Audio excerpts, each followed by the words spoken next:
हाय दोस्तों, आज का टॉपिक है रेस्पिरेटरी सिस्टम श्वसन तंत्र। तो मनुष्य श्वसन तंत्र का सबसे महत्वपूर्ण प्रक्रिया होता है और इसमें जो सबसे महत्वपूर्ण अंग होते हैं क्या क्या है कि लंग्स।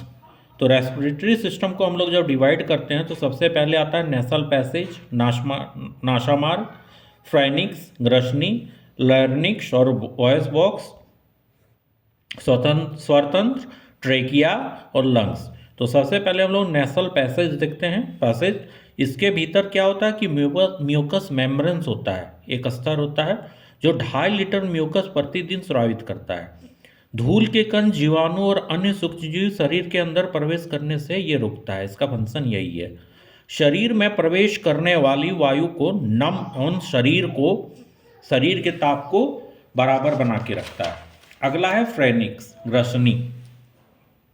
इसके 3 भाग हैं, नेसोफ्रेनिक्स, नासाग्रसनी, मध्य भाग ओरोफ्रेनिक्स, मुख्य ग्रसनी और पीछे का भाग लैरिनोफ्रेनिक्स, स्वतंत्र ग्रसनी, स्वर यंत्र ग्रसनी। इससे क्या होता है कि स्वर निकलता है, वॉइस।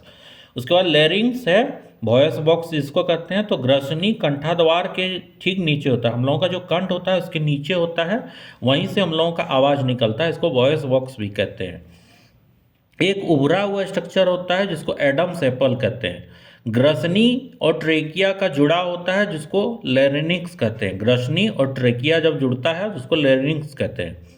ध्वनि का उत्पादन लैरिंक्स के प्रवेश द्वार एक पतला और पत्ती के समान कपाट होता है, ठीक है, जिसे एपिग्लोटिस कहते हैं। जब कुछ भी निगलना होता है तो एपिग्लोटिस क्या होता है कि द्वार वहाँ पे बंद कर देता है, जिससे होता है कि भोजन हम लोग का श्वास नली में नहीं जा पाता। बहुत ये क्वेश्चन राइज होता है कि हम लोग खाते हैं तो जब अटैच है दोनों तो कैसे नहीं जाता। तो कभी कभी देखते हैं कि हम लोग जब खाते हैं तो अचानक जो बोलते हैं सरक जाता है, पीटने लगता है। तो क्या होता है कि वो पीटने से उसका या पानी पीने से वो नीचे चला जाता है और भोजन निगलने में आसानी होता है। इसके बाद है ट्रेकिया। ये 12 सेंटीमीटर श्वास नली होता है। ट्रेकिया थोरेसिक कैविटी में पहुंचकर 2 ब्रोंकाई में विभाजित हो जाता है और ब्रोंकाई एक एक करके फेफड़ा में जाके जुड़ जाता है और फिर एलोवियलर डक्ट्स बनाता है, जिसको एयर सैक्स भी कहते हैं। Air sac. लंग्स के 2 पार्ट्स होते हैं, राइट और लेफ्ट। रचना क्या होता है इसका, स्पंज के समान होता है। प्रत्येक फेफड़ा एक झिल्ली द्वारा घिरा होता है जिसको प्यूरल मेम्ब्रेन्स कहते हैं। रुधिर कोशिकाओं का जाल बिछा रहता है, इसमें ब्लड का पूरा एकदम कोशिका जाता है, ठीक है। O2 का जो सप्लाई होता है रुधिर में हो जाता है और CO2 बाहर निकल जाता है। यहाँ पे देखिए पूरा रेस्पिरेटरी सिस्टम बना गया है। नेसल पैसेज है, यहाँ पे एपिग्लोटिस है, फ्रेनिक्स है, लैरिंक्स है, ट्रेकिया है, लेफ्ट है ब्रोंकस और राइट ब्रोंकस। इसके बाद ब्रोंकाई, इसके बाद डिवाइड हो गया। उसके बाद यहाँ पे एयर सैक में डिवाइड हो गया। यहाँ पे देखिए डिफ्राम में से।